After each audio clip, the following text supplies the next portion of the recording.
La méditation du jour a pour titre « Dieu, le meilleur papa ». Notre Père qui est aux cieux. Matthieu 6, le verset 9. Malgré toutes les choses tristes qui se produisent tous les jours, les mots « père » ou « papa » évoquent en nous, la plupart du temps, la protection, le soutien, la direction, l'amour, l'encouragement, la stabilité et la confiance. Personne n'apprécie le fait de ne pas avoir de père sur qui compter.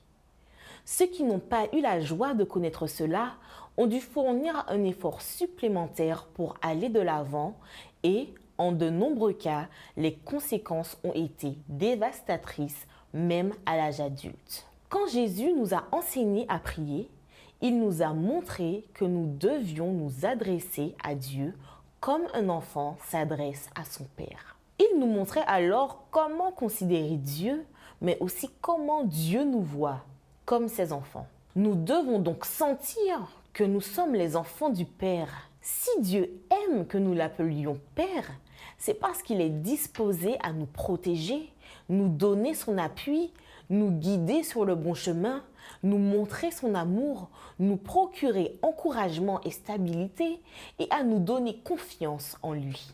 Si Dieu aime que nous l'appelions Père, c'est parce qu'il veut que nous ayons un accès total et immédiat à sa présence. Il veut veiller à nos intérêts et désire que nous jouissions de tout ce qu'il a. S'il nous enseigne en Christ à l'appeler Père, c'est parce qu'il pense que nous sommes immensément précieux.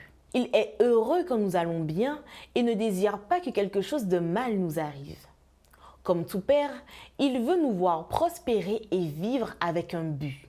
Mais nous devons aussi reconnaître que l'invitation de Dieu à l'appeler Père signifie qu'il attend de nous respect et obéissance, une réponse conforme à sa sainteté et la vénération dont il est digne. Avoir un bon père est bien et être de bons enfants l'est aussi. En appelant Dieu Père, nous reconnaissons ses droits, nous reprendre, nous interdire ce qu'il sait ne pas nous convenir et nous discipliner si nécessaire, comme le fait tout bon père terrestre avec ses enfants pour que ceux-ci acquièrent un caractère équilibré.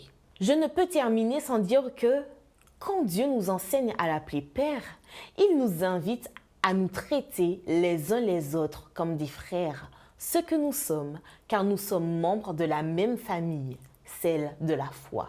Aussi, quand il nous rappelle qu'il est notre Père céleste, il nous assure que notre relation avec lui dépasse l'expérience terrestre.